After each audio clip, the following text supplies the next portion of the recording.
And ladies and gentlemen, welcome to another one of whatever the fuck we're calling these. I think we're calling them One Last Drag. But today we got Ryan History, Daddy Day, who played Thom. It was Penelope's brother and the barkeeper pig guy, and then a couple of the random bandits and the audiobook production of the Paragon of Man. And he's also returning in Shane Smoke Your Problems Away, which starts like this week. Oh, wow, yeah, it's coming in quick, isn't it? Yeah, fucking time is flying, which is funny because, I mean, I think I got most of the voices in for the fourth book like 3 or 4 months ago, so we're way ahead of schedule on that end of it. But we're not talking about that. We're going back to the fucking third book. I have had a lot of comments about your character, and they have really been favorable towards, oh, no, I really like this guy playing Thom. What's up? Cool fucking voice. I like the dichotomy between, oh, yes, I'm somewhat polite. I don't swear and curse a whole bunch, and I sound elegant. And his conversations with, "Hey, fuckface, get rid of the goddamn pigs, you fucking bitch."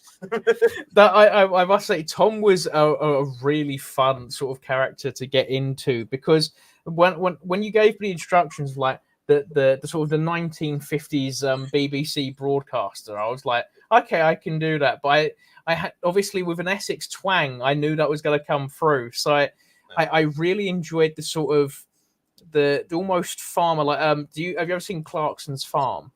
I don't think so. So so basically think of like any farming show. You've probably got like versions in America, like, you know, just any farm. Like I imagined him as being sort of an old school BBC presenter who had lost his job and ended up on a farm, and like that was how I got into his headspace of like, okay, and that's how he was talking. So I needed to get a slight more common twang into it, because that sort of voice, believe it or not, immediately I've already taken us off trajectory. History effect. The reason that BBC voice exists, and it's similar in the movies at the time, it was for very similar reasons. It's more so for the movies actually, was because they wanted a specific voice that would be accepted in both America and in Europe. Okay. So it was a specific movie voice. I can't remember the exact 100%. So did they just have like one guy that was on the TV in London 5 years before that, and like, you sound like the least punchable face? Yes. You. Yeah. I mean, it was certainly that way in the movies, because like the regular American accent was considered trash, and obviously a lot of our accents, all London and all that. You're right, mate. Come down the apples and pears and all that sort of stuff. Like that, you know, is considered, you know, trash, and that was more sort of common dialect. So you have the upper class echelons of society coming in and talking, "I'm the Queen. Yes, thank you. Can nice to see you." And then obviously you need that BBC monotone voice where you have to like sort of bring it in, and that is really hard to master. As you can see, I'm already faltering with it within 30 seconds. And that's that very monotone is like, but you also have to portray emotion with it, which threw me out immediately, because I was like, I have to keep this monotone, otherwise it's going to either veer into posh or common. And I also have to put emotion into it. So it was Thom was really fun.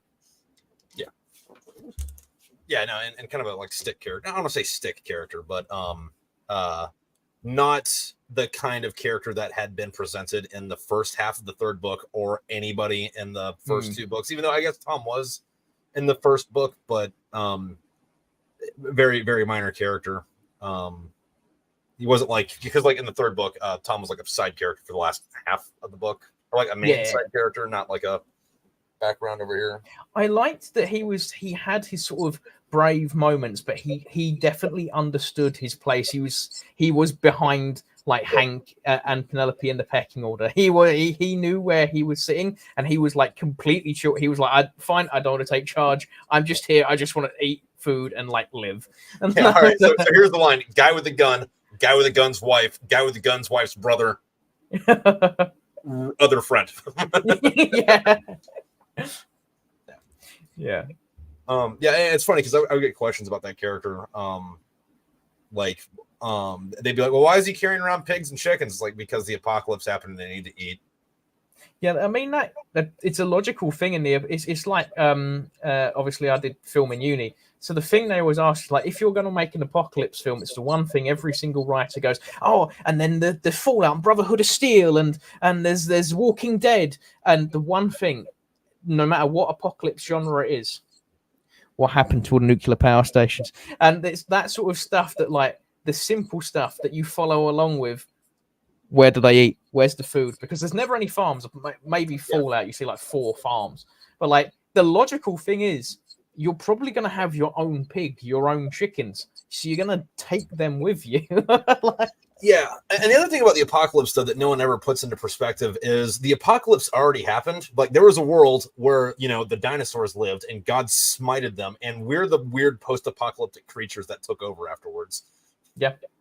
I like the idea of, I think I brought up before, one of my favorite sort of, I'm very big into wartime stories. And mainly because I love cryptids, and I particularly love like military sightings of cryptids. Lizard people in Vietnam, right? I love those stories. There's a few in like Mexico and stuff, but like I love those stories because I like to imagine they were coming out and all of a sudden there's just these lizard people who went through an apocalypse. They went through another apocalypse when all the Ice Age came and that. And now they're just happily living in the forests of Vietnam. The locals haven't really bothered them because they think they're all like superstitious witches. And now all of a sudden, there's some communist rebels and Americans shooting each other outside your cave. And you're like, can we catch a break? Know that communism is not good.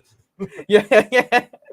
The lizard people, from what I've read from that, whenever lizard people come up in those stories, very rarely is it the Americans that get eaten. It's almost always the communists that the lizard people eat. So I forget what it was called, but there is a Vietnamese monster, and it's kind of like a ghost, and it's kind of like a vampire, and it makes a very banshee-ish sound. Yes, I know. Yes, I know that.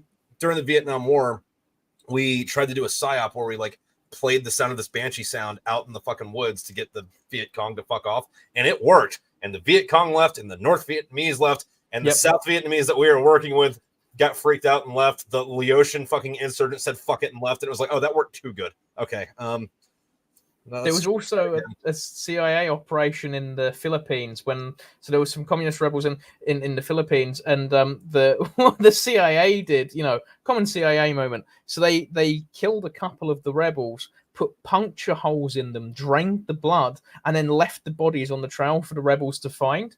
Or just the communist militia, and then all of a sudden, the problem there was then no military invasion because the CIA were like, yeah, no, we fixed the problem. What did you do? Oh yeah, we pretended there's vampires, and now they're like scared to come out, and so they've all surrendered. Like that was basically what happened. In a long story short. Nice. Also, John over in the comments, the voice of Thom looks exactly how I pictured Thom, less green skin, of course. Thank you, good sir. It's that sort of pilot voice. You also, I have noticed actually that sort of the BBC presenter voice has become synonymous with World War II. Like every single pilot movie I watch now, the British pilot either sounds like this or he sounds like this. Like when in actuality, the Air Force at the time, they probably all would have been higher upper class. We would have all been pompers, except for like the one dude that wheeled his way in, fucking like the Messerschmitt comes and says, "All right, check out these fuckers." I could say that. It's not a swear. I could say that they're called fuckers. Yeah, these fuckers are Messerschmitts, though. The Polish and Czech fighter pilots in the Battle of Britain must have been so confused at the British banter. They must have been so confused. Like, we're in the middle of a firefight. Why are you laughing? Why are you smiling? Well, we're confused, and we technically speak the same language. Though I was talking to my friend Diane, who plays Penelope, 2 or 3 days ago, and we had this conversation because we had another live stream before, and half of it was about how English and American English isn't fucking the same language. And if you were trying to explain that to someone who didn't speak English at all, they wouldn't know what the fuck you're talking about. But like, you take a word like winter, and on your side of the lake, it's winter, and then over here it's winter. It's like if you had to say that phonetically, you wouldn't spell them the same at all. Like you would do like WINTA, and we do WINNER. But it's like how would you say Edinburgh? Edinburgh. Yeah, so you add a borough into it. You add the borough, whereas like Edinburgh. Oh yeah, but it's also not bro, it's bro. So like Edinburgh. Yeah. Kind of like the cigarettes everyone smokes, Marlboro, not Marlboro. So you would pronounce those Marlboro. Yeah, Marlboro. Like Marlboro, yeah. But like if someone else was like, hey, we have to spell this out phonetically because the language isn't standardized, you'd read them as if they were 2 different fucking languages. What made me laugh is I'm learning German on Duolingo, and I can say Duolingo is the most useless language app. I have not. So I say I'm learning it. I'm learning it. But what always annoys me is when the German word for football is Fußball, and the English word for football in the app is soccer, and I'm like, huh? I don't what. Yeah, but German's fun once you get into it. I took it for 3 years when I was in college because we had to take a language, which bothered the fuck out of me. Because it's like, so wait, do we have to take a language that relates to our major, or just any language, any language? So, all right, I'm going on like art history, so it should be either German or Italian because of the high and low Renaissance. But I could take Korean if I wanted to, and have it have nothing to do with whatever. Yeah, that's fun. I'm going to turn off my fan so I can might clear up my audio slightly because I can hear it in the corner. There you go. It's not that hot. I'm not going for the normal British stereotype of melting in the heat. But like, once you get into German though, fucking as soon as you like learn how to associate shit, it's like, okay, so this is just like worse English. Got it. Well, or more proficient angry English. And more history nerd out time. The reason simple for that is so the Latin and the Germanic languages obviously intermingle a lot, and obviously so you have Indo-European splits off Mediterranean languages, Greek, Latin. The closest to Latin today is currently, I believe, Romanian. It's not actually Italian. It's genuinely Romanian. Wait. So you mean the country that's named for being Roman in the fucking first place speaks the most Roman language? Weird. Obviously, there you've got Spain, and France is interesting because the French are technically a Germanic tribe. They come from the Franks. Yeah, the Franks. Yeah. So the Frankish language used to be a Germanic language, and then it became Latinized. So the Germans go off, and then they split off, and then you get the Proto-Norse and all the Scandinavian languages. Then, obviously, the Angles, the Saxons, and the Jutes come over, and then the Brittonic languages are pretty much wiped out.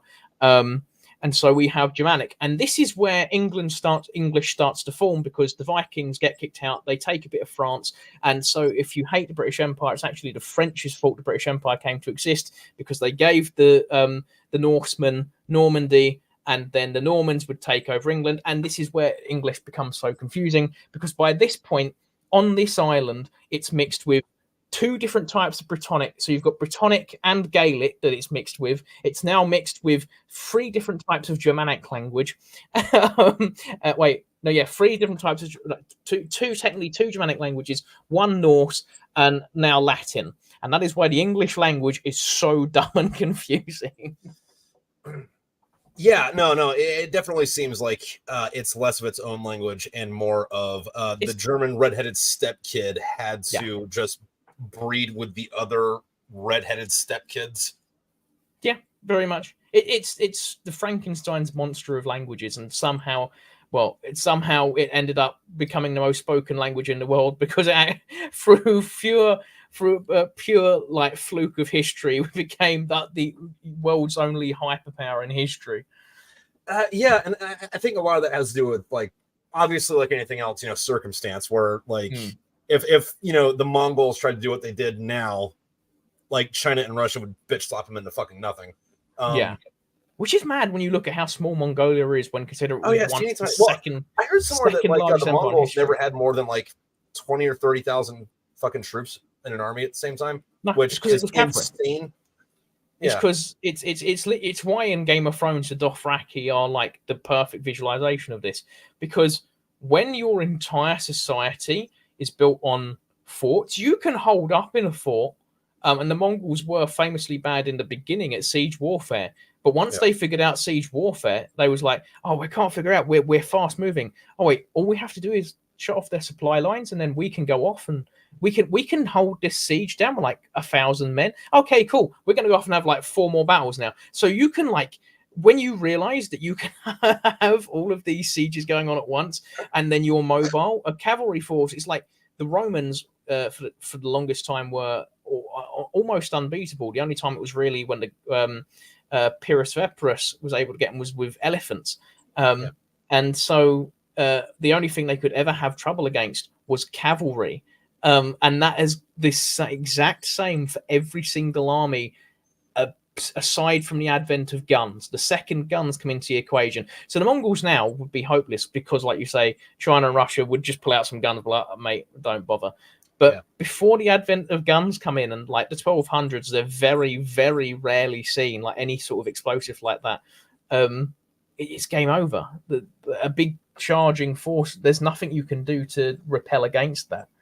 Yeah, well, I was going to say, though, that like back to the circumstance part, I think that does have a lot to do with, the UK being an island. Yeah. Y'all figuring out good boats, good long-range boats first, and not being able to actually do any colonization in Europe. He's like, all right, we're going to go colonize Europe. And the French are like, no, you're not.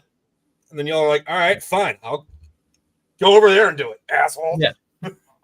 But to that though, I would have argued that Spain and Portugal were like had the head start. If you was a betting man and you was looking at history happening, you would have gone, oh yeah, I reckon Spain's probably going to be the hyperpower. Britain being the hyperpower, Spain wasn't a real country until like 1942. And then that year they were like, this Italian dude won't shut up, give him money to go over there. Oh, they got gold over there? Sweet, let's go over there. And then the first thing we're going to do with how we're colonizing the new world is crash our economy because we don't know how to actually do financial or government shit.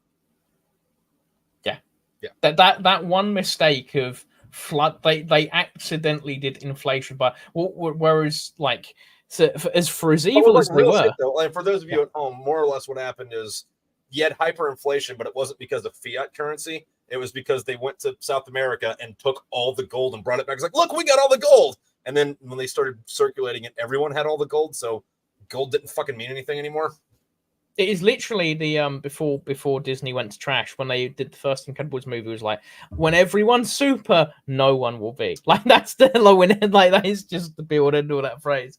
But the Belgians, for as evil as they were in Africa, did understand the fact that when you find the diamonds, you don't bring back all the diamonds. You bring back some of the diamonds, and then you slowly give everyone the diamonds. And then so instead of Spain walked so Belgium could run, Spain fell down the stairs and accidentally broke its own neck so Belgium could walk. And well, but I mean, both of them committed heinous acts of horror. Actually, Spain's an interesting one, because imagine just sitting there like, oh, thank goodness, there's these people from across the ocean. They're going to save us from the Aztecs who have been sacrificing us for. What are you doing? What? I don't know. I don't want to be hung for not being Christian. What's going on? Yeah. Although that think it's funny all the way around, because like I was watching a documentary a week or two ago, and it was about art that the Nazis looted from all over Europe and took back to England. And the narrator, who was a British guy, kept talking about how evil the Nazis were for stealing art. I'm like, hey man, I don't want to call the kettle black here or anything, but like, can we get an American or a Canadian guy to fucking I'll settle for a New Zealander. It was always fun. Although it does get there's been a lot of interesting counter arguments to that. Right? I'm going to be very careful there because it gets on dodgy, very easily cancelled ground. And my favorite so far have been like most people at the time that the indigenous groups there didn't really care about the artifacts. They were like, yeah, they were there. You could, sure. Do you want them? No, you can have them. And then later on, everyone's getting independence movements, and these artifacts become significantly more important as part of the history. The second one was the Koh-i-Noor diamond, for example. Everyone's like, oh, you need to give it back to India, but shouldn't then we give it back to Persia, who should then give it back to Afghanistan? And then my favorite one that I've genuinely unironically heard people use is finders keepers.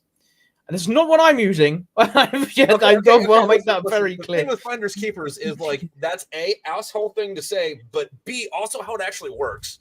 The British Empire say that, right? Yeah. That's fine. You're currently in the British Empire position. In like 100 years, there's gonna be some student being like, the American Empire was so evil. Actually, the Americans never actually declared themselves an empire. They didn't have an emperor. So they're not really an empire. They're just really big.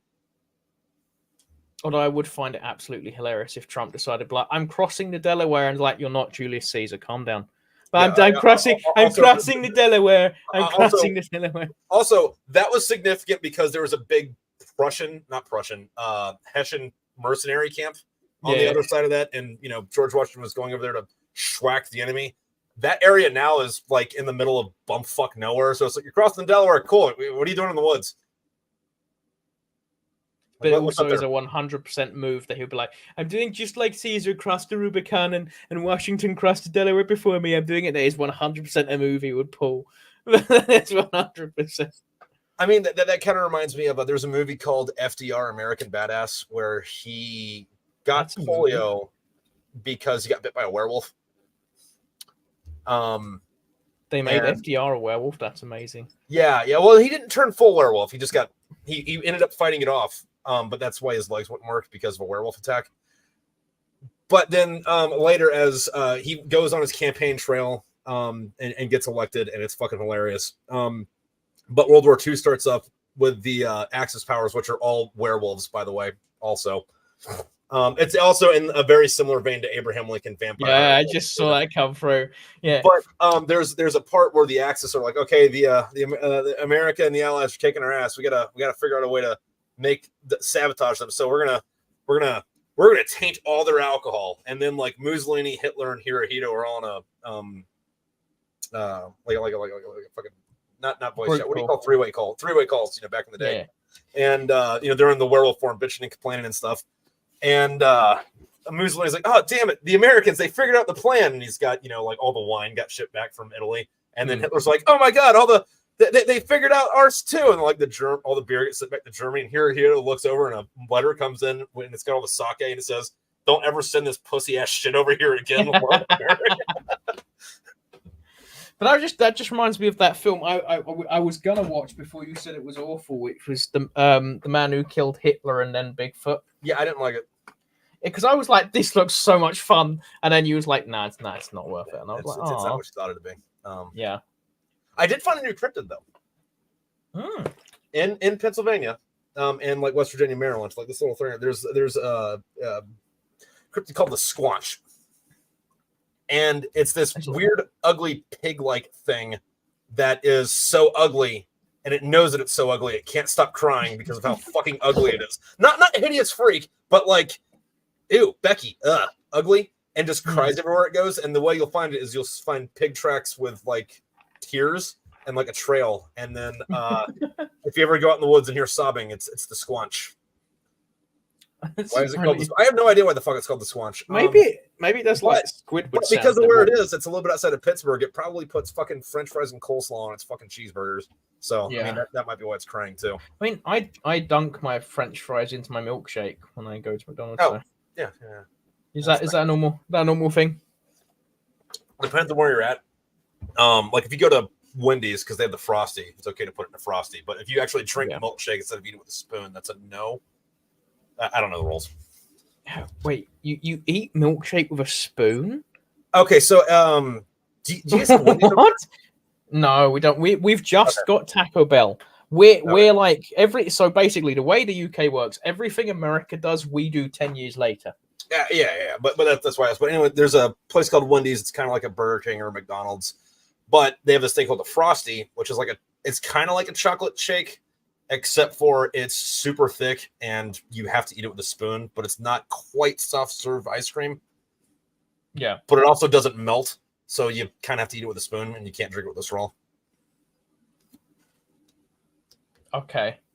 Yeah. That's confusing. Also, Steven says we have Wendy's, Hooters, and Taco Bell. I don't know. Do we have Wendy's in the UK? We have Hooters. I'm not the biggest fan of Hooters. I'm not gonna lie. Oh, and Popeyes. Popeyes is great. Although, I don't know what they make it with over there, because every individual country you go to, even if it's a chain, they'll make shit with different ingredients. I do make a point to go to McDonald's if I'm in a country for longer than a week. German McDonald's is better now. Yeah, German McDonald's is so much better than British McDonald's, 100%. I will say that as a Brit. We do naff McDonald's. If you are British, go to Germany right now, fly to Cologne or Berlin and order it. You will get a McDonald's meal on a steak, wooden steak dish. And the burger is gourmet. It's the Germans took it and went, yes, we must be efficient, and then started making efficient McDonald's. That's what happened. Well, see, my two big examples for that are, I guess, three. Is in South Korea, McDonald's has a lot of fish. Like more like the Long John Silver's type, like fish and chips type fucking deal. Yeah. In Hong Kong, it was all soup. And then in Japan, it was a sit-down restaurant where a hostess met you at the door and sat you down, and you looked at a fucking menu. And then instead of like the fish fillet, they had a shrimp fillet. And it was so beautiful. It was like, oh shit, do I eat this with a fork? Or I feel underdressed at a McDonald's. Now, granted, anywhere you go, if you're traveling, you should, eat the local stuff. But if you're going to be there for 3 or 4 days, go look at McDonald's. The McDonald's is the one that's absolutely everywhere. Then again, actually, more famously, back on another history tangent, Pizza Hut was the first into the Soviet Union, thanks to Gorbachev. Have you seen the Pizza Hut Gorbachev advert? Yeah, it's my favorite. Because it's two old dudes, and they're bitching about how terrible America and American culture is, and they look over, and Gorbachev's just eating pizza, and they're like, okay, well, maybe it's not too bad. And like part of me is like, oh man, Pizza Hut's like the worst pizza place we got here. But also, fuck you, Russia. in the UK, Pizza Hut's still good, to be fair. Although I haven't had it in a couple years. That's good. It's overly expensive. It's all like chain restauranty now. Like and it depends on where you're at in the country, where the good pizza is. Yeah. Because like say if you're in like New York, you got that whole fucking thing with them where you're going to get stabbed no matter who you say is the best one because it's actual warfare about it. But like if you go down like the Eastern Seaboard, most of it's going to be like at like one-off places, like a mom and pop place where it's like this is the only location of it, that kind of thing. But where I'm at in the northern end of fucking Appalachia, the best pizza always comes from gas stations. And it's not gas station pizza because there is gas station pizza. That's a separate thing and it's kind of gross. But they'll just be like gas stations that randomly like make pizza, and maybe it's a little unfair to call it gas station pizza, because it's more like a mom and pop place that is also in a gas station. So it's like they sort of sublet the little spot in the petrol station. That's another big difference. We call them petrol stations, you call them gas stations. Yeah. Because we refer to it in the, which is ironic because we don't just sell petrol, we sell obviously diesel there as well. Yeah, and we call it gas not because not because of the form of state of matter it is, but gas is short for gasoline. Yeah, once I had it explained to me because as a kid I was like, this makes no sense. It's a liquid, and I grew up so confused. And then one day I think it was Aidan Mattis, so it's turned around and was like, yeah, it's short for gasoline. I was like, you what? It's like short for gas. I was like. Oh, yeah, I mean, right. Yeah, but you also call it petrol, not petroleum. Yeah. Oh yeah. We've done the exact same thing, except we just sort of high mic. Have you seen actually? It makes reminded me. Have you seen the theory that soccer used to be the posh way of saying football? So that was why early Americans adopted it. Here, that's what the sport was called. Yeah, and then y'all started calling it football. In rebellion because the Americans were saying it, because people forget the rivalry that the British and Americans had until World War II. There was plans that Britain was making and America was making just before World War II to go to war with each other. It's called War Plan Red, and it's an amazing documentary. Hitler was actually banking on that. He was desperately banking that we would go to war. It's like, the British honorarians, they'll definitely do that, forgetting that we spent the last portion of the empire's life fighting slaves. Literally, I love the British government was like, oh, we're gonna be rich and powerful for the British people. Like, no, we don't like that. So it was like, well, I guess we could like have a fleet devoted to fighting slavery. And then Hitler was like, these are the people, this public that has like rebelled against their leadership multiple times to be nicer. They're gonna side with me over the Americans. But yeah. Yeah, there are a bunch of fucking goons that like just like I don't know, like if because you like really look into like the rise and fall of the Third Reich. On the way up, it was.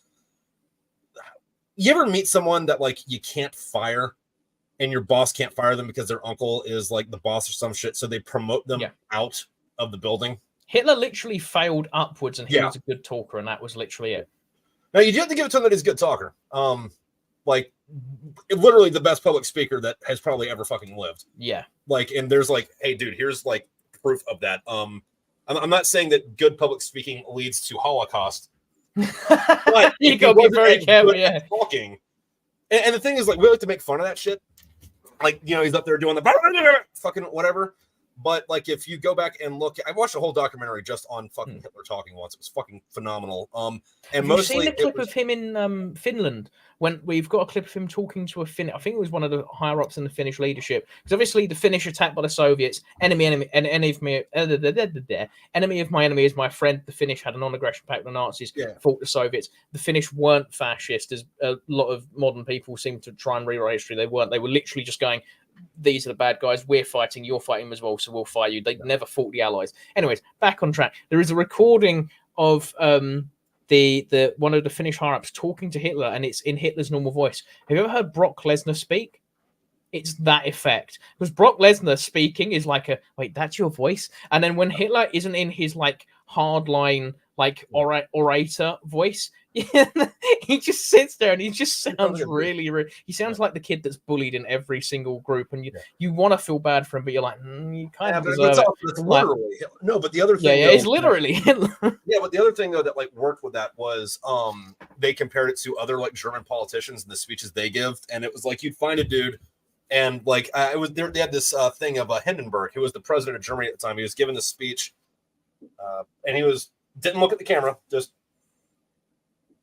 all right. By the late afternoon, the following day, they arrived. One of the entrances to a large network of like, and it was like that. And they're like, we're not going to bore you with this, but this goes on for an hour, and then like. Here's Hitler talking, and it's like, if you put yourself in that situation, it's like, well, I got to choose between one of these guys. Well, obviously that one. But it was he the only reason, like, if he had come in 20 years later, or 10 years earlier, I mean, he actually did try earlier and he failed because the country wasn't in disarray. Oh, but the Great Depression. He had like the Great Depression, and that was also one of the worst. Hitler is always whenever people want to go against free speech, he's the best argument I can hit you with, because I'm like, if you're gonna do it, you have to take someone out, because they put him in prison and then he just wrote a book. So if you're going to censor him, put him in, you have to take him out, or you have to let the free speech and everyone goes, oh, he's kind of an idiot. Whereas they let the guy go into prison. He then wrote a book and they were like, wow, this guy's in prison. He must be onto something if the elites who have destroyed our country so far are like, wait, he's also blaming this specific group who historically we have prejudice against. Maybe he's onto something. And then it just spirals from there. Well, one of the interesting things about that, though, too, is Germany. And like not even like really Germany, because like Germany is not that old, but like the countries that would become Germany were historically like the safest spot for Jews in Europe. Technically the Polish-Lithuanian Commonwealth was the safest in Europe for a while. But like historically speaking, over the broader sense of time. Northern Germany, because obviously southern Germany was hit by the Crusades multiple times. Because people forget multiple times the Crusades went through. They weren't go to Israel. It was all the way over there, and like the worst just teleport in. happened in the Baltic states. People forget about the Northern Crusades. Exactly. Northern Crusades were horrific. The main Crusades were like genuine, likely righteous fury, whereas like the Northern Crusades were people just like, we gave up on the religion thing about 5 minutes ago. We just want to form our own state, and so we're going to brutally war crime you until you give up. And then obviously the war crimes happening, because what happens was the Crusades went through and they were like, something would go wrong. Someone would like get the flu and they'd be like, who did this? There's a Jewish population in this city. Well, guess we're going to massacre them. And then wondered why the crusade failed horribly, as if God wasn't looking down, but like the war crimes, naughty. Well, another thing that goes into that though too is like, so if you go back and like read like the Torah, like, because you know how like people are like, oh my God, if you go through the Leviticus, you can't do anything. It's all a sin. It's like, yeah, but it also tells you what you're supposed to do about it. And most of the sins, it's like after you do that to atone for it, you take a shower or take a bath, go clean yourself. So all right, neat. But a consequence of that is if you have to take a bath every time you fuck up, it doesn't get rid of child mortality, but like it pumps it way the fuck down. So you get a bunch of people in Europe that are like, hey, so for religious reasons, I got to take a bath 16 times a day because I can't stop fucking swearing. Also, my kid didn't die when the plague came through. Obviously, I'm a witch because that's the only reason that my kid lived while you were sitting was witchcraft, not because soap. But also the witchcraft trials as well were so equally dumb. It's like, if you live, you're a witch and you'll be burned, and if you die, you're innocent. What? That's so ineffective. If you read the actual the text that started the witch trials, it is quite literally medieval intel. Bro clearly got rejected once, and he was like, well, she was clearly possessed by the devil. So, checks out, right, guys? Yep. Yeah, all of his friends were like, oh, please shut up. Yes, Jeff. Yes, it's the devil. And it's like, is anyone going to tell him he probably should have washed? No. Okay, you're the only person in the village who doesn't wash. Yeah. Anyway, friggin' Steve is saying soccer is short for the Association for Football. And fight me, bro, dude. Yeah. What's up? Hindenburg could get away with that since he was a war hero. I'm gonna come back to that because that's not a good argument at all. Fight me, bro. Hitler was an excellent speaker, but needed. Yeah, dude. Yes and no. I guess it depends on how you look at it. Hindenburg was in charge of at the general level. I don't know if he'd ever been shot at. I could be wrong about that much, but he was revered as a hero. Yes. Because he was the general in charge, but Hitler had their version of the Medal of Honor. So, Hitler was also a war hero. But a lot of the stories is he cheated his way to the, so in the Christmas truce, famously, that obviously along the lines, not everyone participated. Some of the lines did keep fighting. Yeah.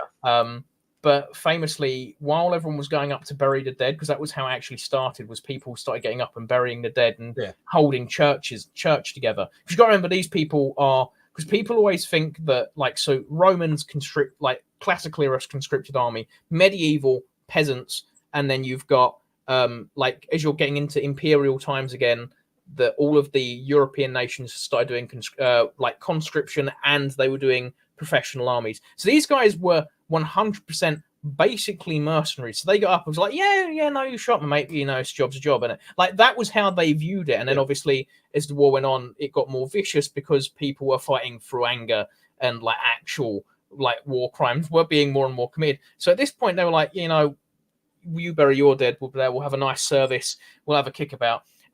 Famously, there was a Lance Corporal called Adolf Hitler who was sitting there and quite literally in the trenches on Christmas Day going, no, we're not going up to play football with the English. And that was quite literally.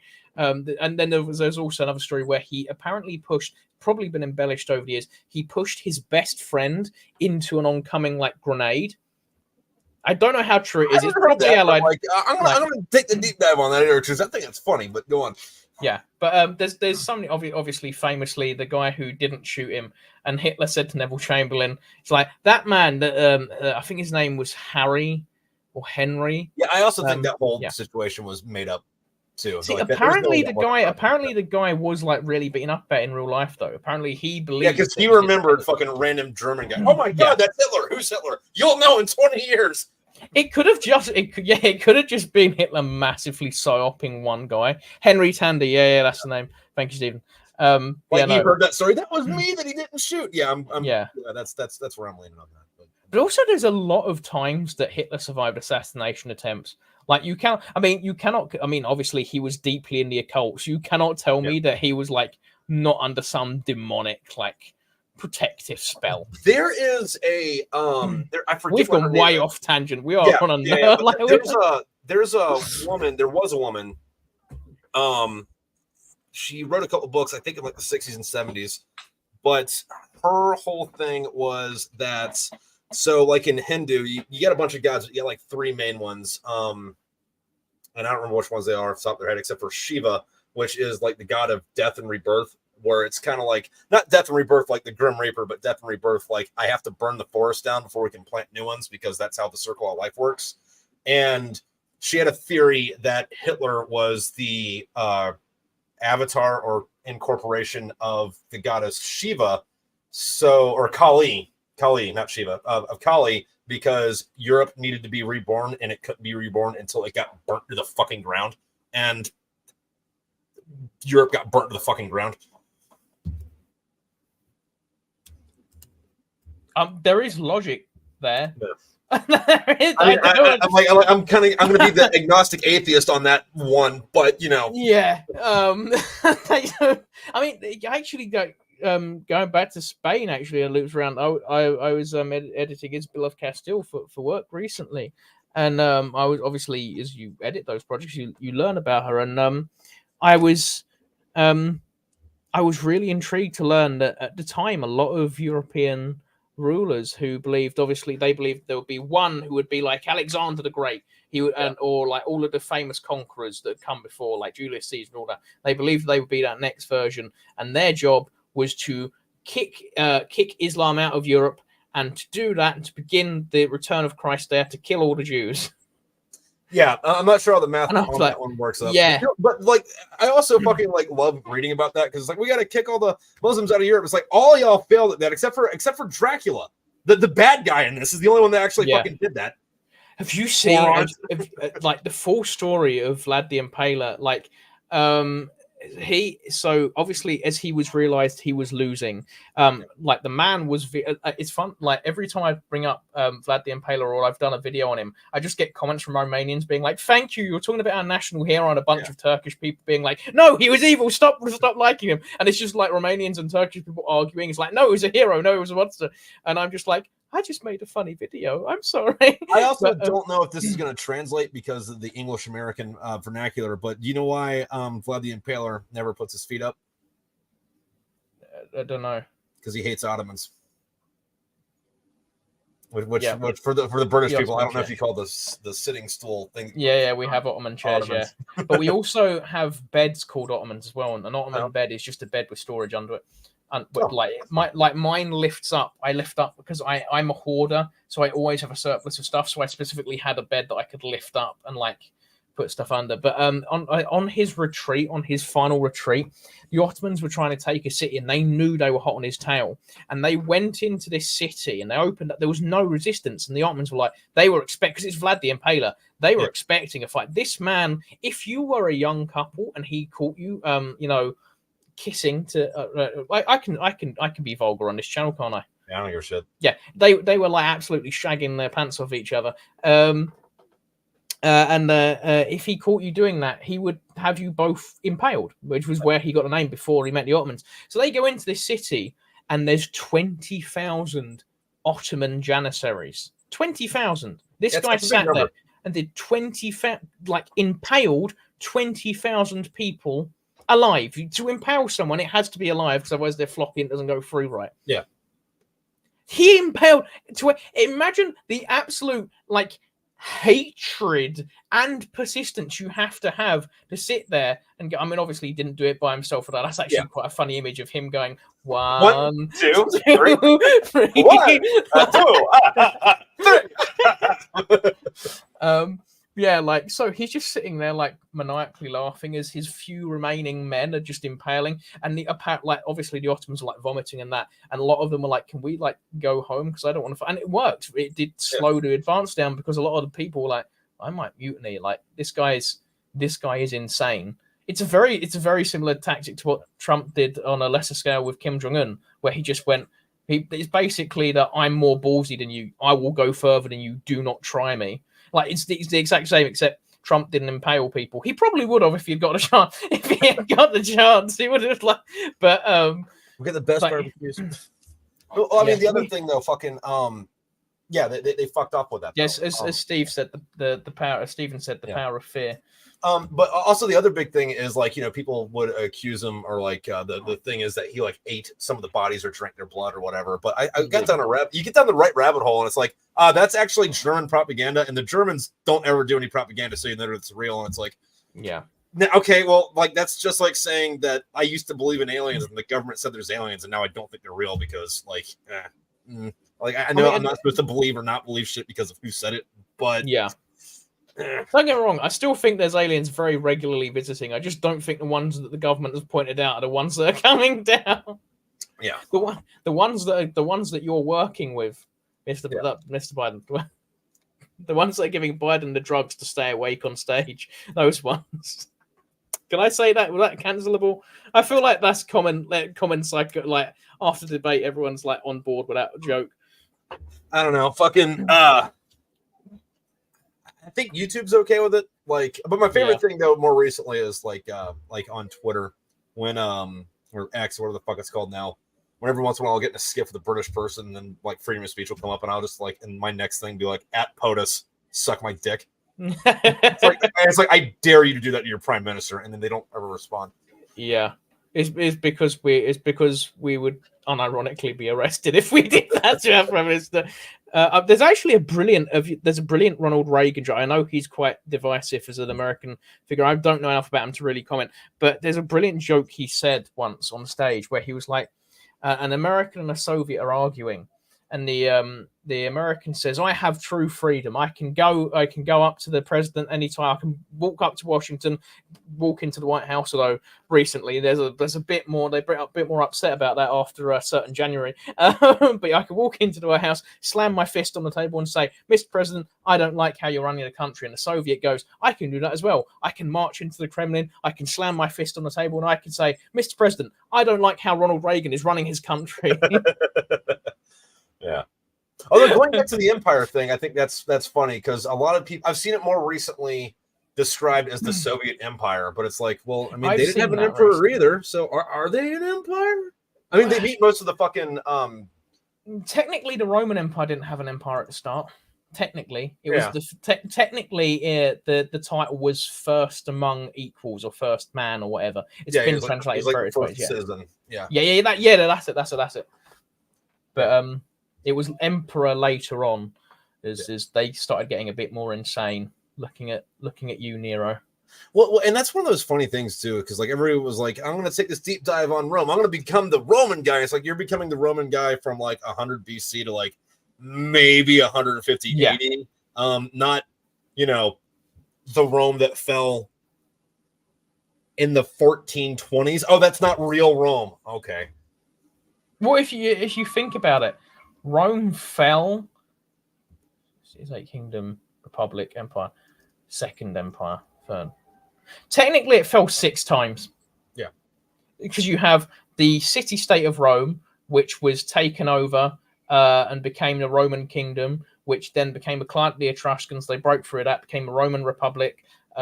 Then the Roman Republic fell to the Empire. The Empire split west-east, fell. Then the Eastern Roman Empire finally fell to the Ottomans. Boo. And then you have Third Rome, which is Russia, which obviously then fell, although that's a bit more finicky. And you have to really be a hardcore Roma boo to declare Russia as Third Rome.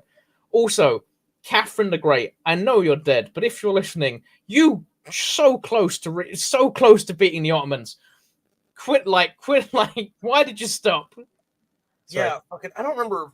So we had it might have been you who did it, but it was an argument on like who the third Rome was. Is it like Italy again? Was it the Russians? Was it the Brits? Was it the Americans? Was it like if I'm standing on it, it's Rome, so me? Yeah. But my current argument, so there's a lot of different arguments. So the Russians claim to be Third Rome because of like a marriage, and also because they were Orthodox, they were the same faith, and they said that was carrying them on. And so, like Catherine the Great and Peter the Great to a lesser extent. Well, Peter the Great didn't really get a chance, but Catherine the Great and I think it was Gregory Orlov was the name of the general who she was porking because Catherine the Great, was quite promiscuous, which we tried to say was propaganda for a while, but now we've kind of just gone, yeah, she was. It was just the horse thing was definitely fake. She didn't shag a horse, but I mean, she had penis furniture and vagina furniture. She was very wild. Also, don't trust the TV show. The TV show is not historically accurate. I do have actually a 3-part video series on her because there was so much about her that I had to do like an hour and a half. Anyways, I go on a tangent again. So they were basically pushing the Ottomans back. Gregory Orlov dies. And the reason that the Russian crown has the jewels on it that it has is because they fully expected to restore the Byzantine Empire or the Eastern Roman Empire. So Catherine the Great was obsessed with this, and then she just sort of gave up on it. And that was the main focus of her life. So I got 2 points to make. One of them, Stephen brought up, if marriage makes Russia the third Rome, then the German Empire was the second British Empire, which I would disagree with because the British Empire was like the second or third British Empire. So yeah, the German Empire would be the fourth British Empire. But the British Empire and the Roman and the German Empire at the same time. You could argue though that I would argue, make it really confusing. The British Empire is the second German Empire, because by the time of the British Empire we had a German monarchy. Yes, you still have a German monarchy. Yeah, we still do. To go back to something earlier, like, an empire is, something that, or is like an entity that's kind of above the state and incorporates a bunch of smaller, state actors, right? And if something has Rome in it, then it possesses Rome. And if they are Christians and listen to the Pope, that would make them holy. So the Holy Roman Empire was holy and Roman and an empire. I can't accept that. I hate that. I will admit, when the Holy Roman Empire first came about, it was holy. The Roman, it was Frankish. There's no way around that. It was Frankish, but it was an empire. And then slowly over time, it just became a load of independent states fighting each other. Because even when it puttered out, wasn't it really just like, oh yeah, so there is a Holy Roman Empire? Isn't that like the administrative building where that one crazy guy fucking yells at? Basically, yeah. But if Charlemagne, as much as I hate him, and Irene of Athens had actually been allowed to marry, instead of Charlemagne's advisors being a bunch of sexist dicks, which I know is pointing the finger at a lot of people in the Middle Ages, to be honest.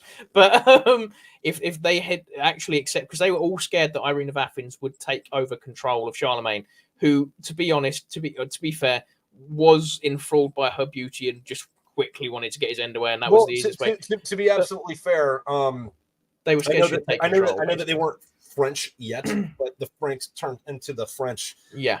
And they like to bang women, members of the opposite sex. And if she's from Athens, she probably didn't know a lot about riding the pole, because all the dudes around her were riding the pole.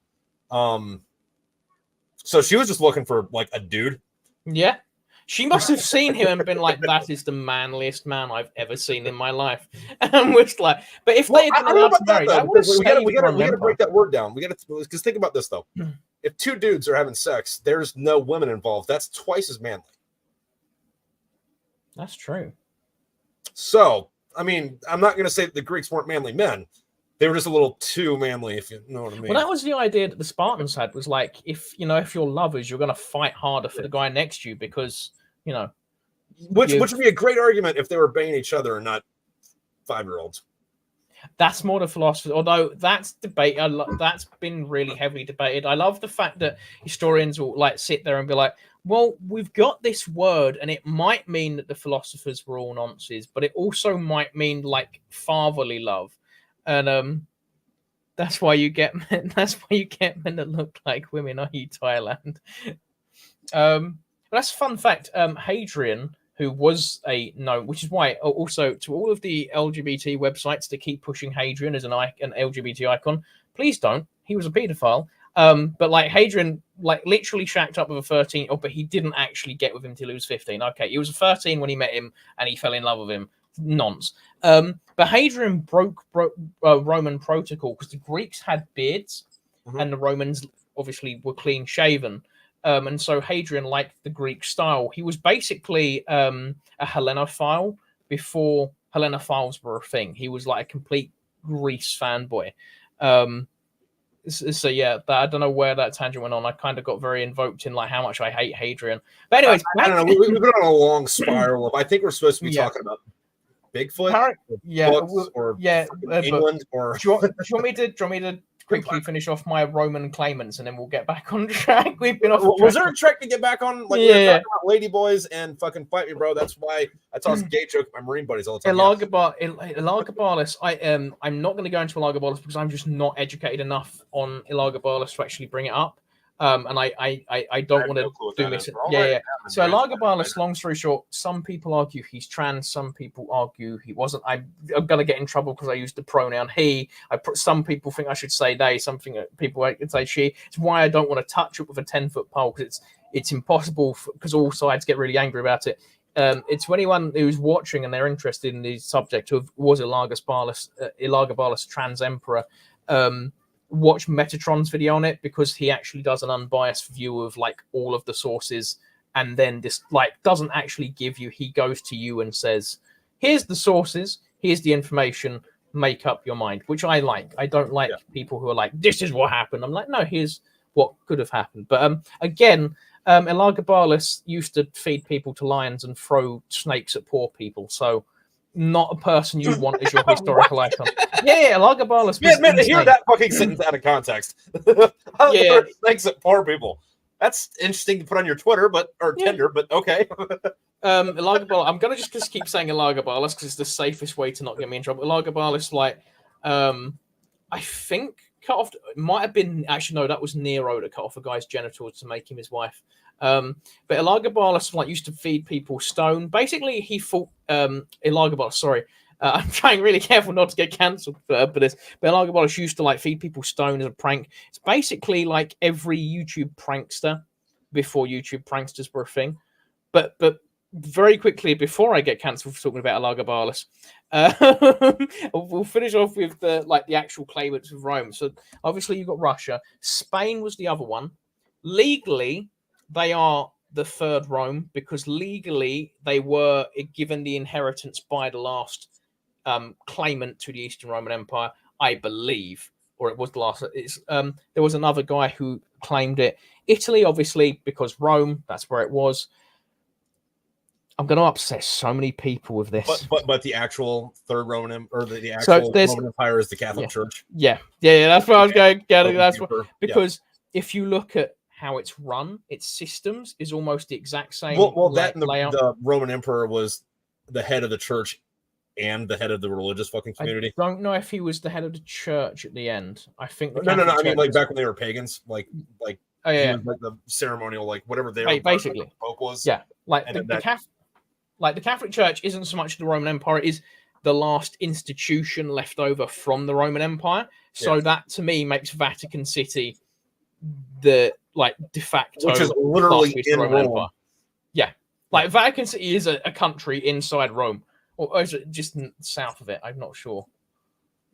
So then riddle me this one, Batman. Why is it that Roman fanboys don't all en masse convert to fucking Catholicism?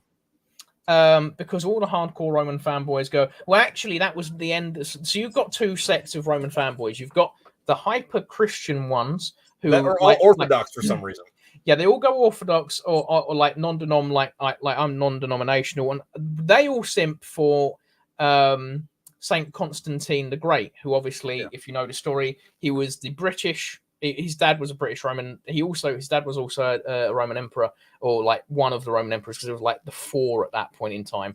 He comes down from Britain, conquers his way across, has a vision from God, according to the legend, before people get mad at me, has a vision from God to put the Chi-Rho symbol on his shields, which is why the later Roman Empire has the specific Christian symbol on all of its symbology, and moves away from the pagan symbolism. He didn't make Christianity like the hardline de facto religion, but he obviously lets pay for it. Actually, did he make it? No, someone else made it. He was the first Christian Roman emperor, but then someone else made it the official state religion later on, I believe. But yeah, that's why a lot of us will like Saint Constantine the Great. Then you have the other ones, and those Roman fanboys, not to tar everyone with the same brush, but tend to be a little bit more far right, tend to be a little bit more politically extreme. Yeah, we have crosses on all our stuff too. It's just a Hooks cross. Yeah. We do the cross thing too, guys. No. Bad. Naughty. Well, you don't like hanging out all day, sitting around marching through Europe? I do. Yeah, but they tend to like be the hardline neo-pagans and think that Christianity destroyed the Roman Empire when it wasn't. It was literally like Christianity actually saved the Roman Empire on multiple occasions. It was greed that destroyed it.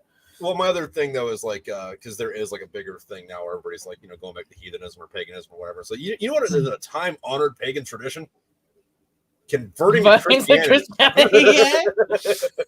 It's the most common pagan tradition.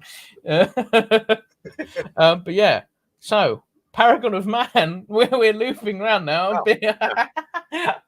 I mean, that book was based off of the Odyssey, so I mean, yeah, we're going back to paganism in that, I guess. So what got you to actually like base it off the Odyssey? What inspired that sort of to take the Odyssey and then go, I'm going to make this the post-apocalypse?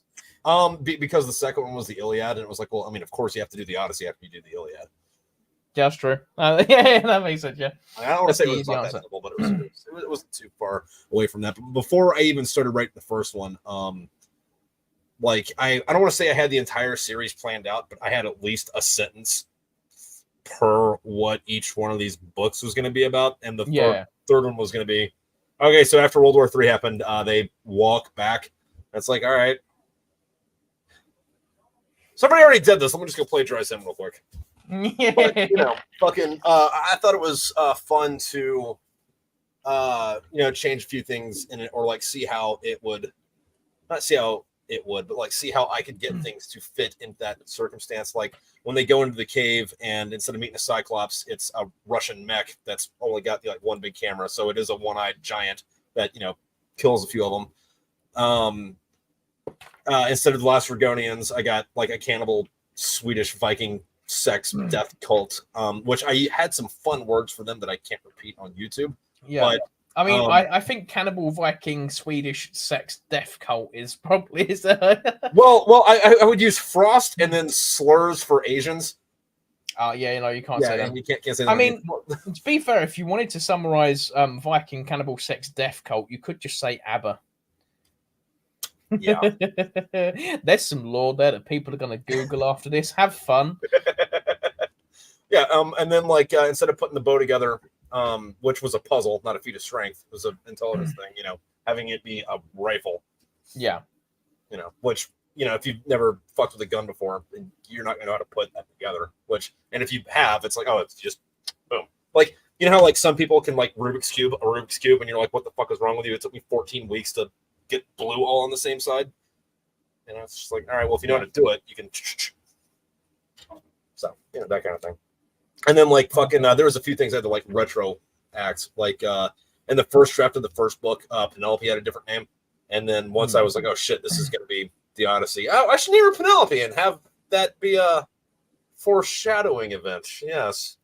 Because in the first book, her name's Penelope Gina Van Ithaca. And if you don't know that Penelope means, or not Penelope, if you don't know that Gina means queenly or regal, that's fine. But Van Ithaca should probably tip you off. I like it. I will admit, as obviously, you know, for those of you who don't know, maybe you've seen my content before. Trip has been on me for about the last year and a half to finally finish my book. And so like the biggest thing I've had is I keep repeatedly changing names.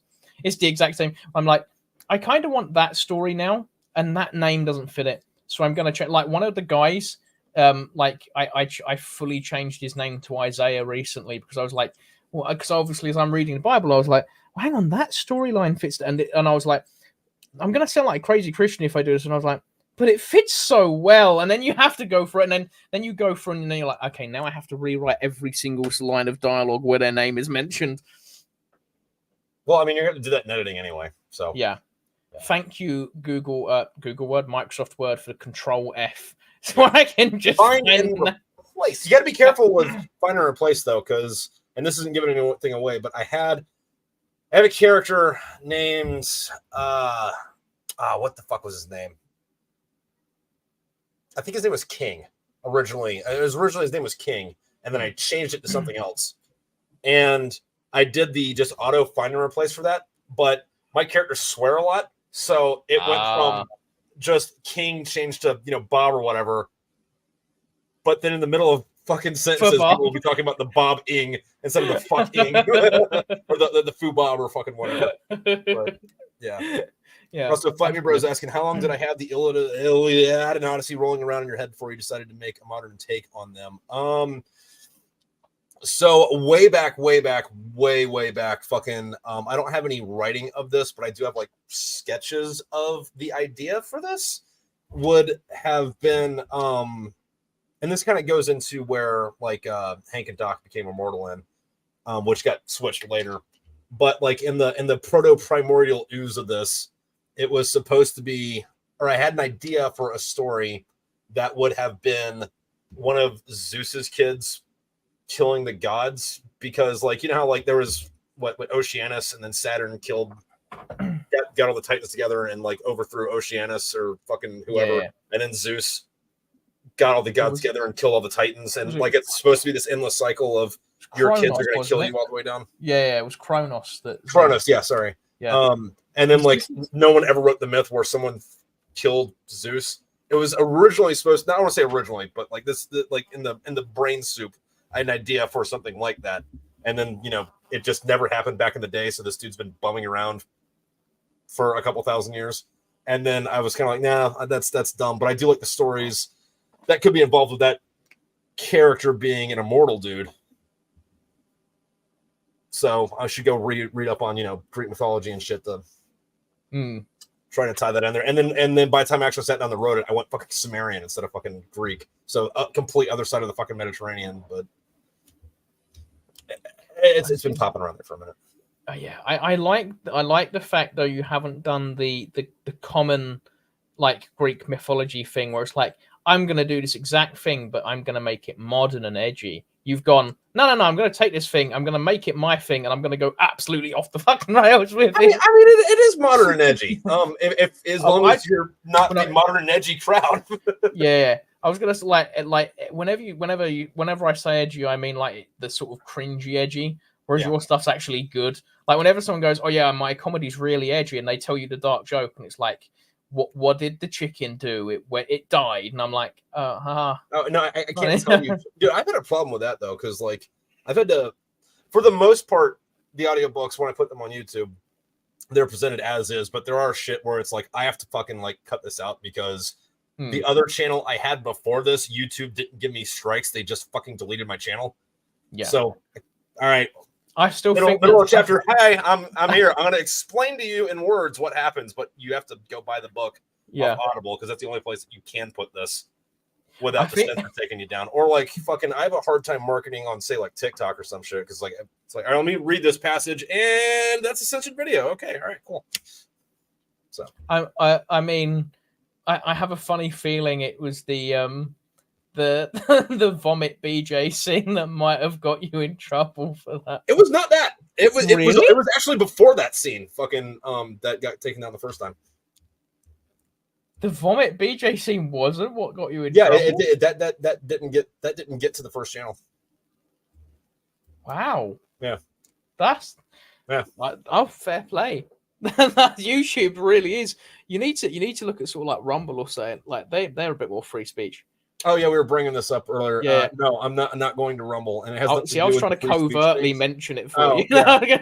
no, but I have a Rumble, and I was uploading shit to it, and I think after 6 months and one view, it was like, dude, it's not worth fucking even just clicking the fucking upload for the hopes of some shit. Like, Rumble will be cool when it's an actual fucking YouTube competitor, not I don't want YouTube policies. I'm gonna go cry over here until I'm okay with just coming back to YouTube. I'm gonna be real. Rumble at the moment is entirely. Oh, this is gonna make sure I never get a deal with Rumble. But Rumble is entirely playing favorites. Like unless you're Stephen Crowder, Russell Brand, like Nerdrotic, or like if you're like, no offense to any of those guys, or like, apart from Stephen Crowder, maybe don't hurt women, allegedly, in Minecraft. But like that will be what gets me in trouble. But like unless you're one of those big guys, you're not going to get many views because YouTube Rumble wants to pump them up, and they already have massive multi-million audiences like already. Like Nerdroid, averagely his live shows pull 20,000 people in. Russell Brand averagely pulls about 100,000 people in. So because they're going to get promoted, Rumble goes, oh wow, that's really good for creators, and I'm earning 10 pence a video, and there's absolutely no chance of growth because all of the growth is fake. Like I think you should move to Rumble, like to everyone, like for free speech things, but Rumble isn't fair at the moment, and YouTube isn't fair either. YouTube is far from fair. But unless you are a big channel and also political as well, like you've got to be like slightly more political. It's still, as much as they want to get away from it. If only there was some audiobook channels they could push that would move them away from politics. I don't know. Yeah. Although with YouTube though, fucking from what I've seen or noticed, because like you don't want to compare yourself to the void. Because if you compare yourself to the void, that's terrible. Like you're gonna go insane. You have to have a metric off of which to compare yourself. I was reading like somewhere that only 10% of YouTube channels have more than 1,000 followers. Like apparently that bar is actually pretty low. Yeah. Because like when you think of big YouTuber, like there's what millions... goes in your head is like 20 million fucking followers or some shit, but in reality it's more than 1,000. There's like probably not as high as that, maybe like tens of thousands of accounts now that are multi-million. Like I think there's a good like 10,000 that are over the like 10 million sub mark.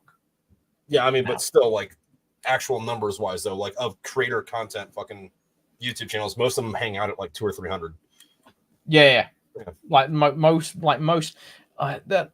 the slight down like upset to like some of the people. Maybe if you're getting into YouTube, if you do it as a hobby, don't do what I do and put your savings aside and go, I'm going to try this for a year, because you have less than a 1% chance of that working for you. It's not the smart move. Upload once a month, do it as a hobby, because you'll just burn yourself out desperately trying to make it work. And also like YouTube plays its favorites as well. Everyone knows Mr. Beast's push. If you create a new YouTube account today, you'll have a Mr. Beast video recommended to you.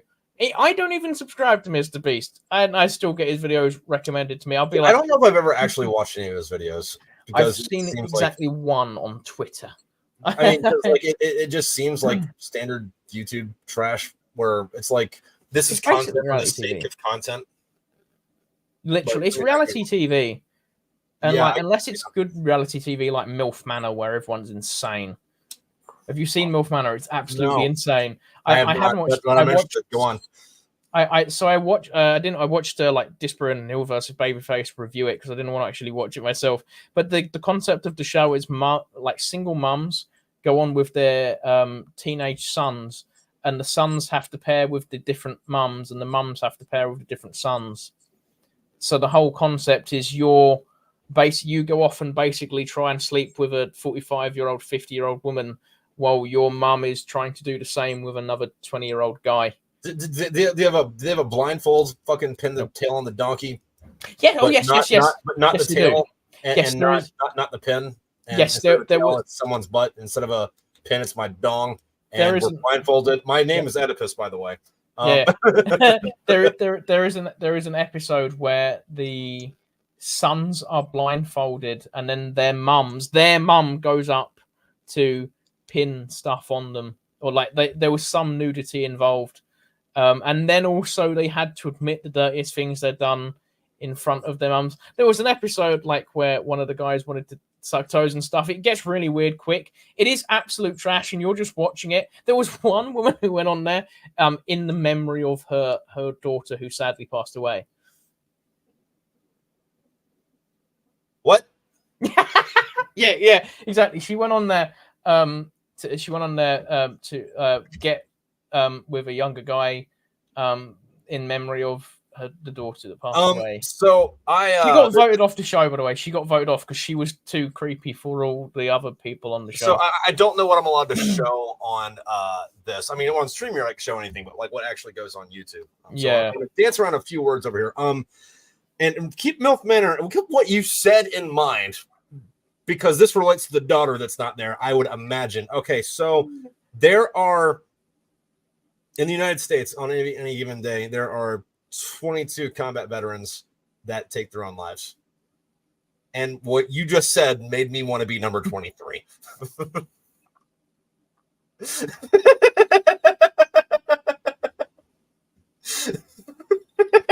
I see why you was nervous to that. That is riding the fence of what YouTube will allow. Oh. like, hey, listen, I know that God made man and John Moses Browning made man equal, but John Moses Browning also made some very tasty things. But yeah, that's a real show. Yeah.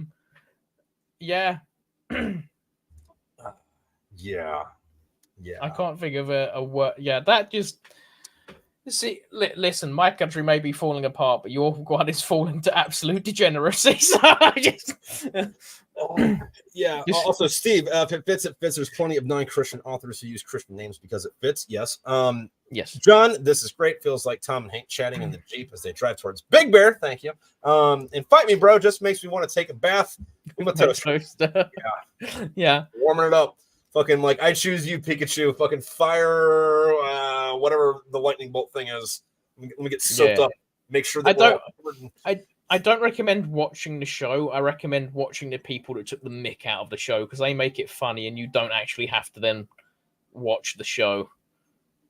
Because you have to remember that as someone who's studied film and actually been a producer on like live camera shows, not obviously big ones. I did it for independent stuff in uni. It's like a lot of that stuff is scripted, which means that they like it's not scripted. It's the producer sitting there like, hey, do you know what'd be really cool if you, as a 54-year-old woman, went over to that 22-year-old kid and was really aggressively sexual to him right in front. Cheers. Okay, thank you. Can you go and do that? And then everyone agrees to do it. There's a better version of this. I don't know what it's called, but there's a whole genre on another. It's on TV. It's on a website. There's like a hub of these videos. You watch these things on. They got a theme song that goes. Yeah. I think yeah. I mean, it makes the Smokepit Fairytales look clean. Yeah.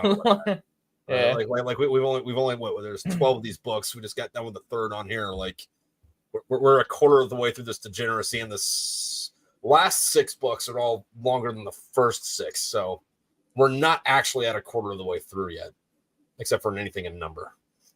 Actually, can I say one word that won't mean anything to anyone, but will get them excited for the 4th audiobook coming out? One word. It won't be a spoiler at all. Gargling. See, to you, that makes sense because you know what I'm referring to. They don't. Yeah.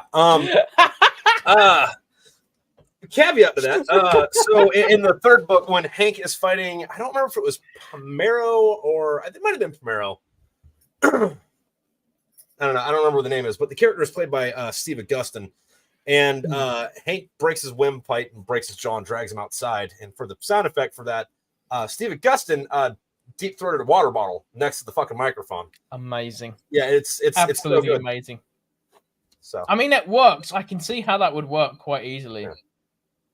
How did you get the sound effects for when you who was it? I think it's Fate, the one that Hank kills, the virus, and Hank kills really brutally just before we leave the town. So sound effects from a few different places. One of them, there is a few libraries on the internet where you can go grab stuff from. You just got to be careful and make sure that it's free use, non-attribution shit, because I'm not going to go write fucking thanks, fucking 69 beeswax for let me borrow your thing. Like, it's either that or FilmCal has a whole fucking library of sound effects that he said, hey, as long as you're not using this for touching little kids or the government propaganda, have fun with all this, no attribution, go for it. Or like making them yourself isn't really too hard, and you'd be surprised what you can do with vegetables. Like, you put a microphone up to like a pepper and just like rip it apart, and it sounds like wet bone fucking crushing. That's pretty cool. I mean, I dabbled with sound effects, like, basic stuff like using do you guys have bubble wrap? Yeah. Like, bubble wrap is really versatile. It can be leaves, it can be skin ripping, it can be organs popping open. Stephen just said gargling ? That you're gonna have to wait. I mean, when you get to that bit in book 4, you're gonna be like, oh. I don't know how long he has to wait though, because if he does it on YouTube, it's probably not going to be till November or December. However, if it's where I think it is, I should be putting that chapter on Patreon next week, because I think that's the next chapter I'm working on. So you can wait. You absolutely can wait, but or you can have it next week. Yeah. I put these on Patreon as I get done and put them on YouTube on the weekly schedule. Yeah. But yeah, no, but yeah, no, sound effects fucking that I don't know, like random props, like because like a lot of gun stuff besides the actual shooting, it's like, you know, just you handle it near the thing anyway. And since you're not watching it, it's only sound, then yeah, it's fairly easy. Yeah. I love that. That's what I love about America, that you could just casually be like, so if you're using a gun, whereas I do that, like if I do that in the UK, 4 SWAT teams turn up, I'm in prison for life.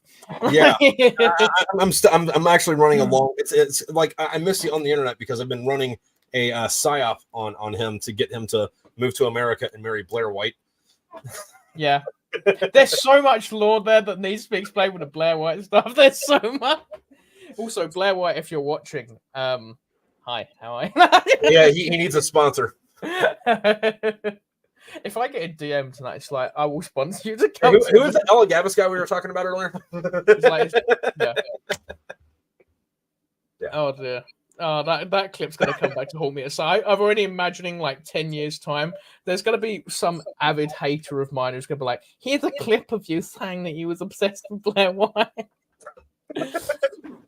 And which is why there is Thom, right? Yeah, I do have another YouTube crush, but I'm being very careful not to name them because that would get, you know. I don't want the clip. I don't want clips to haunt me in 10 years. I've seen enough people cancelled in 10 years' time for things they've said in passing in the internet. Yeah, I mean, but oddly enough, like they don't cancel the people that actually did shit. Like, why is Justin Trudeau even alive at this point? You know.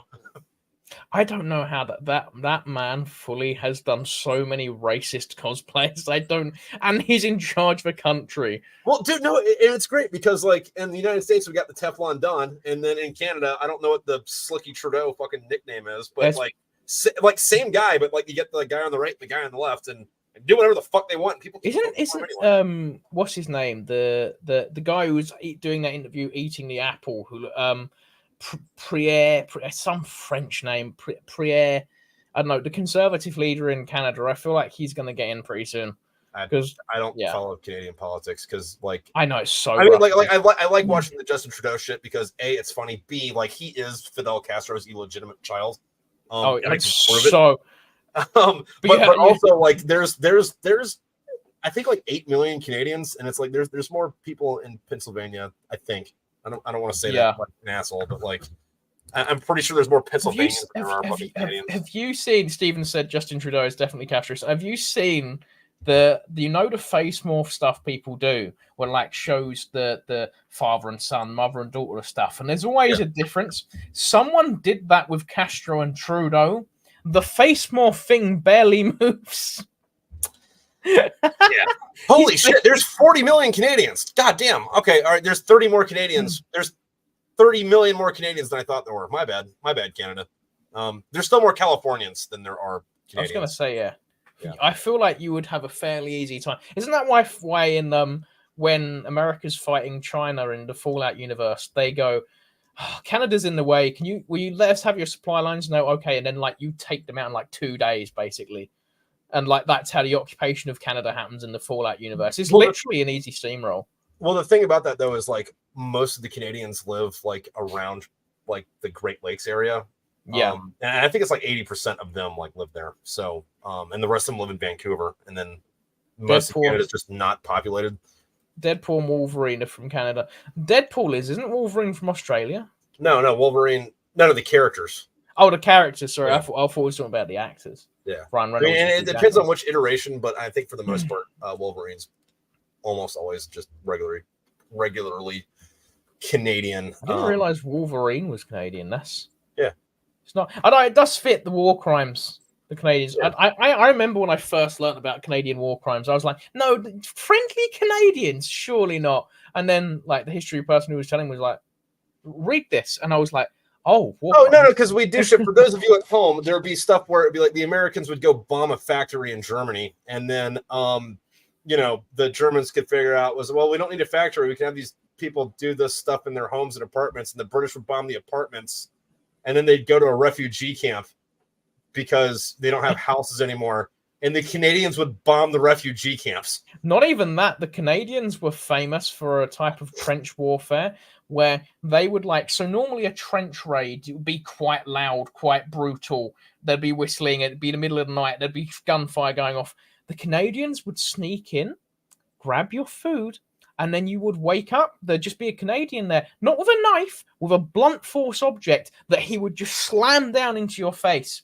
And by the time most of the Germans were awake, the Canadians would be gone. So they would 50 of you would be dead from blunt force trauma. A load of you would be injured, and then the few of you who got out and finally got to your rifles would just see Canadians disappearing, being like, "We got you." No, that's one of those things that the media has lied to us about, right? So, like in the old world, the scary thing you think is "Oi!"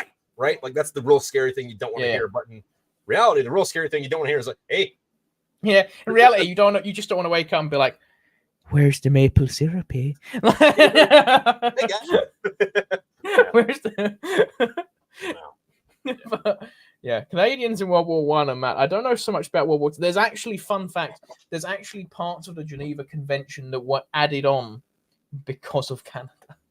Oh yeah, no, absolutely. I'd imagine. It's also they don't have the Geneva Convention. They have the Geneva fucking checklist. Yeah. Sorry about this. I love the fact also that the Germans in World War One were busy doing gas attacks, which in the business we call this foreshadowing. But they were busy doing gas attacks over the trenches, and then they complained and tried to take the Americans to court for using shotguns in the trenches. It's really funny because people always say that, not the Germans introduced flamethrowers. I thought the British introduced flamethrowers. I'm wrong about that then. Fair play. Fucking Germans flamethrowers. Yeah.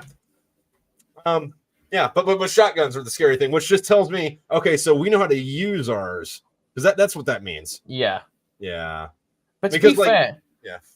The shotgun in trench warfare is massively OP. If you get in, you're above a trench and there's a guy with a machine gun, you can take out 1.5 people easily. Then when you're in the trench and there's 2 guys neatly in a row, you can probably take out the first 2 and injure the 2 behind them. A shotgun is incredibly powerful in trench warfare. Yeah. And brutal as well. That's why they call him a fucking trench broom. The sweeper.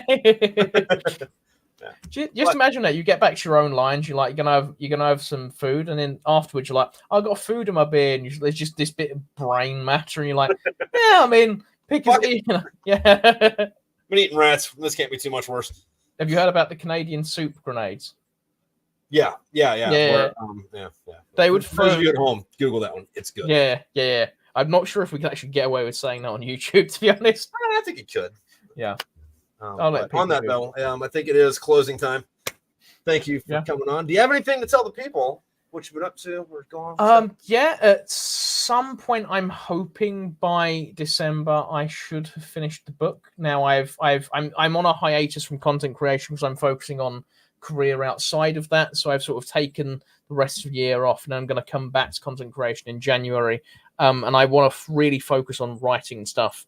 So hopefully that my stuff is a lot. I'm not the prince of military sci-fi. Mine is a lot more Celtic mythology based and Greek mythology based. Although it's not, it's a lot more. Look, those horror movies where it's inspired by true events, and then you Google it, and there's one thing from the true event that happens in the horror film.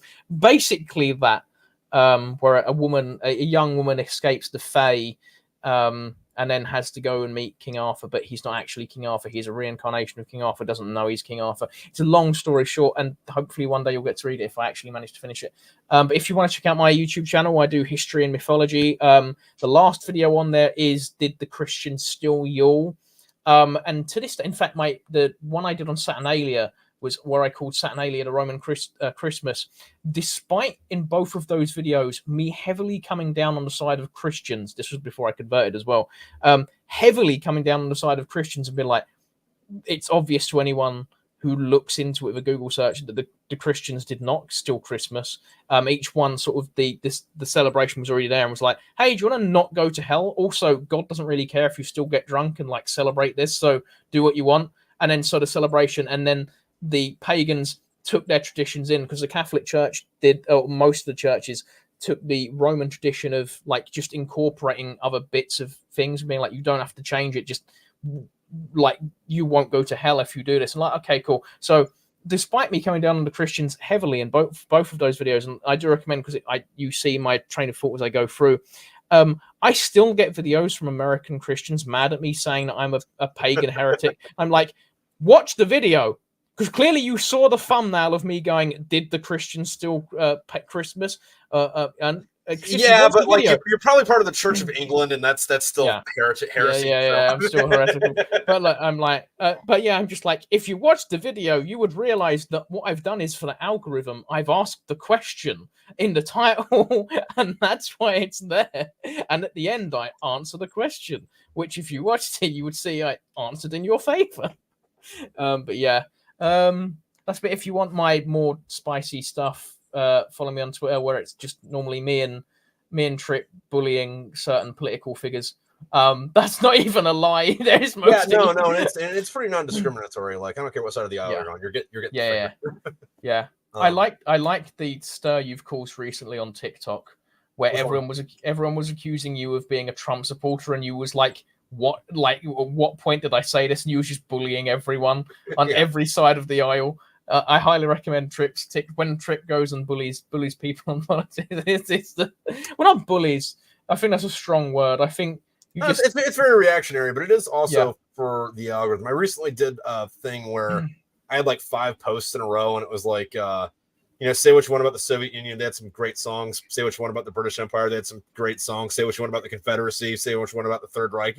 All the way down. But it was just like same sentence, just different country. My favorite one is the one that nearly got you banned, which was like what slurs you should actually use for the British. And I'm I'm not going to repeat them because YouTube will take this video down. Naval Empire spent a lot of time in the water. A certain part of your body probably got fluid on it. But also, Steve, exciting.